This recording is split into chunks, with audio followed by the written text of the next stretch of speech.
इस बीच एक और बड़ी अपडेट आ गई है। उन्होंने कहा है ईरान ने अब तक मुझसे संपर्क नहीं किया है। ट्रंप का यह बयान साफ साफ कहा है कि ईरान ने अब तक मुझसे कोई संपर्क नहीं किया है। तो ये पल पल की अपडेट हम आपको बता रहे हैं। ट्रंप वापस लौटे थे G7 से। उन्होंने कहा कि मैं सीज फायर से कुछ बड़ा करने जा रहा हूं और तब ट्रंप का यह बयान आता है कि ईरान को परमाणु संपन्न नहीं होना चाहिए, यही उसका परमानेंट सॉल्यूशन है। और अब ट्रंप का यह बयान, वो कह रहे हैं कि ईरान ने अब तक मुझसे कोई संपर्क ही नहीं किया है, यह बात साफ हो गई है। तो जो मध्यस्थता की बात है, कम से कम ट्रंप के बयान के बाद वो बात तो बिल्कुल साफ हो गई कि नहीं, मध्यस्थता नहीं कर रहे हैं क्योंकि बात ही नहीं हुई है। और ट्रंप जहां एक तरफ ये कह रहे हैं कि किसी भी तरीके का संपर्क नहीं किया गया, वहीं बड़ी बात ट्रंप ने यह भी कही है कि परमाणु बम बनाने के बेहद करीब जो है वो ईरान पहुंच चुका था, जिसके बाद यह बड़ा हमला हुआ है। ईरान को लेकर ट्रंप ने बड़ा दावा एक बार फिर से यहां पर कर दिया है, क्योंकि इससे पहले इजराइल ने यह कहा था कि ये हमले जो हैं वो परमाणु जगह जहां पर वो लगातार अपने न्यूक्लियर प्रोग्राम को चला रहा है और उस पर ट्रंप जो है वो स्टैंप लगाते हुए दिख रहे हैं। वो साफ तौर से ये कह रहे हैं कि ईरान बेहद करीब जो है वो परमाणु बम बनाने के पहुंच चुका था, जिसके बाद इजराइल ने ये बड़ा जो स्टेप है, जो बड़े हमले हैं, उसकी शुरुआत यहां पर की है। और इजराइल ने इससे पहले साफ कहा था कि ईरान के पास किसी भी सूरत में परमाणु शक्ति नहीं होनी चाहिए, वो इसे ऐसा नहीं होने दे सकता है। और अब ट्रंप भी कह रहे हैं कि बहुत करीब ईरान पहुंच चुका था।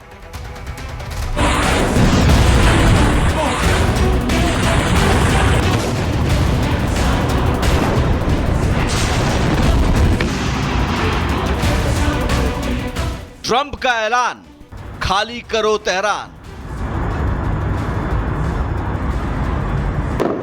नहीं होगा सीज फायर, अब ईरान पर सिर्फ फायर। G7 से संदेश, ईरान को झुकाना उद्देश्य।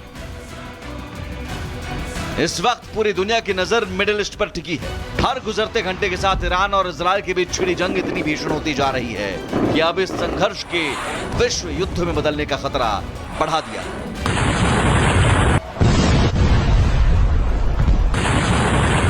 एक तरफ G7 के सदस्य देशों ने ईरान को चेतावनी देते हुए साझा बयान जारी कर दिया है, तो वहीं ईरान को सबक सिखाने अमेरिकी राष्ट्रपति G7 की बैठक छोड़कर अमेरिका लौट चुके हैं। ट्रंप ने साफ कह दिया है कि वो ईरान इजराइल में सीज फायर कराने नहीं, कुछ बड़ा करने जा रहे हैं।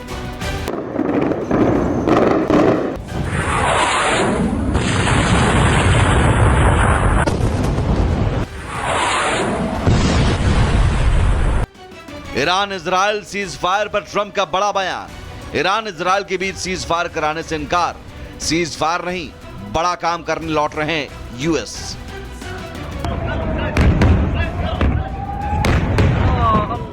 दरअसल अमेरिकी राष्ट्रपति ट्रंप के G7 की बैठक से लौटने को लेकर फ्रांस के राष्ट्रपति मैक्रो ने दावा किया था कि ट्रंप ईरान इजराइल के बीच सीज फायर कराने के लिए अमेरिका लौट रहे हैं, जिसका जवाब देते हुए ट्रंप ने सोशल मीडिया पर लिखा कि उनकी वापसी का मकसद ईरान इजराइल के बीच सीज फायर कराना नहीं है, वो बड़ा काम करने वापस वॉशिंगटन लौट रहे हैं। उन्होंने लिखा कि फ्रांस के राष्ट्रपति इमैनुअल मैक्रो ने गलती से कह दिया कि मैं कनाडा में G7 शिखर सम्मेलन छोड़कर इजराइल और ईरान के बीच सीज फायर कराने जा रहा हूं। ये गलत है। उन्हें नहीं पता कि मैं क्यों वॉशिंगटन लौट रहा हूं। ये निश्चित रूप से सीज फायर से संबंधित नहीं है, ये उससे कहीं बड़ा है।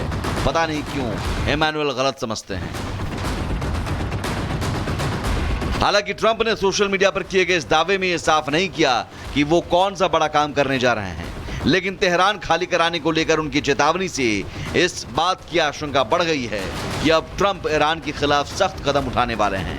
यह कयास इसलिए भी क्योंकि मिडिल ईस्ट में यूएस के सबसे बड़े जंगी जहाज की एंट्री हो चुकी है।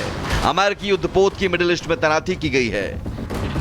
ईरान को घेरने के लिए एक तरफ जहां अमेरिकी युद्धपोत एक्शन में है, तो वहीं अमेरिकी बेड़े के 30 फाइटर जेट भी यूरोप की तरफ उड़ान भरते देखे गए हैं। साफ है, ट्रंप कुछ बड़ा करने की तैयारी में है और G7 शिखर सम्मेलन से उनका वापस आना और फिर कुछ बड़ा करने का बयान ईरान के संदर्भ में ही दिया गया है। और कुछ यही इशारा G7 के सदस्य के साझा बयानों से भी मिल रहा है। G7 से फरमान, संभल जाओ ईरान। ईरान इजराइल जंग पर G7 का साझा बयान। G7 देशों ने इजराइल को दिया पूरा समर्थन। मिडिल ईस्ट में आतंक और स्थिरता का जिम्मेदार ईरान। ईरान की परमाणु भूख ने बढ़ाया तनाव।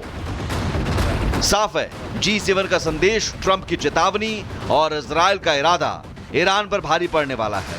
ईरान के लोग इस चेतावनी को समझ चुके हैं, जिसका असर राजधानी तेहरान छोड़कर जाने वाले लोगों की भीड़ को देखकर लगाया जा सकता है। ऐसे में अब ईरान में अगले 24 घंटों में क्या होगा, ये अंदाजा लगाना मुश्किल नहीं है। Bureau report, Republic Bharat. तो रिपोर्ट के बाद अब तक की सबसे अहम और बड़ी अपडेट आपको देने वाला हूं। ईरान से सीज फायर नहीं, सरेंडर चाहता हूं, ट्रंप ये कह रहे हैं कि पूरी तरह से परमाणु अभियान छोड़े। जो नहीं तो अगर उसने अमेरिकी सैनिकों को छुआ तो उसे मिट्टी में मिला देंगे। ट्रंप का ये बयान है। वो कह रहे हैं कि ईरान को पूरी तरह से अपना परमाणु कार्यक्रम छोड़ना होगा, सरेंडर करना होगा ईरान को। ये सीधी सीधी धमकी है। बताया है कि अगर परमाणु कार्यक्रम नहीं छोड़ा तो अंजाम बहुत बुरे होंगे। यह भी बताया है कि अगर अमेरिकी सैनिकों को छुआ तो बहुत बुरे अंजाम होंगे। अगर अमेरिकी सैनिकों को कुछ होता है तो इसका बड़ा खामियाजा ईरान को भुगतना पड़ेगा और परमाणु कार्यक्रम तो पूरी तरह से छोड़ना होगा। साफ साफ ट्रंप कह रहे हैं। तो ये युद्ध और ज्यादा आगे बढ़ता हुआ ट्रंप के बयान और कार्यक्रमों से ये और आगे जा रहा है। हमारे साथ जीडी बख्शी सर है। सर, स्वागत है आपका। मुझे बताइए कि ये जंग कहां जा रही है? ट्रंप कह रहे हैं कि अगर नहीं रोका तो छोड़ेंगे नहीं। सीधी धमकी है ये देखिए, ये अब बिल्कुल धमकी आ गई है, क्योंकि अभी तक अमेरिका और इजराइल जो है वो मिलकर गुड कॉप बैड कॉप की रूटीन कर रहे थे। अमेरिका बातचीत कर रहा था, इजराइल जो है मिलिट्री प्रेशर डाल रहा था और अब उन्होंने एयर सुपीरियॉरिटी गेन कर ली है ईरान के ऊपर। कोई भी टारगेट वहां पे वो हिट कर सकते हैं। लेकिन बात यह है कि उनके जो न्यूक्लियर एनरिचमेंट फैसिलिटी है फोर्दो में और ये जो नेतान्स में, वो उसको हिट, नेतान्स को हिट तो किया है, लेकिन क्या पूरी तरह डैमेज आउट ऑफ एक्शन कर पाए हैं इसकी कोई पुष्टि कंफर्मेशन नहीं है।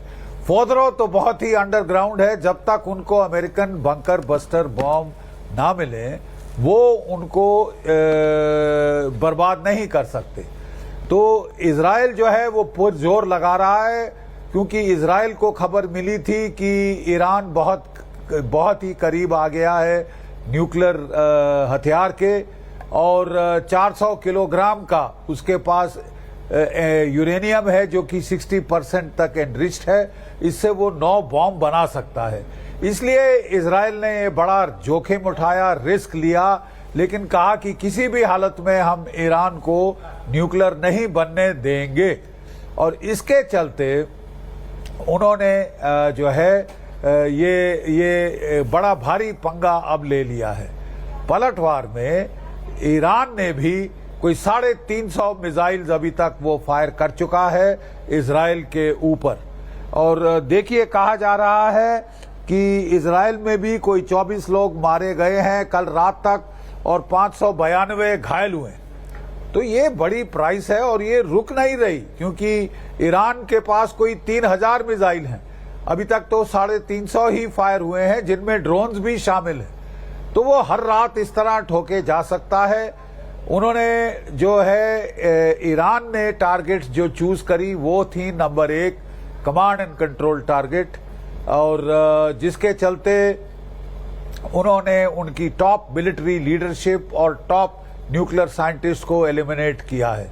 उन्होंने न्यूक्लियर एनरिचमेंट प्लांट नातान्स पे उसको काफी क्षति पहुंचाई है, और जो उनकी लेबोरेटरीज थी बॉम्ब फैब्रिकेशन की, उनको भी क्षति पहुंचाई है। उन्होंने एनर्जी टारगेट्स को हिट किया है। अभी तक ज्यादातर एनर्जी स्टोरेज फैसिलिटीज हिट करी हैं, लेकिन पलटवार में ईरान ने हिट कर दिया है इजराइल के हाइफा पोर्ट को, जो कि सबसे बड़ा पोर्ट है हाइफा में और ऑयल टर्मिनल है। वहां भी उन्होंने भी काफी नुकसान पहुंचाया।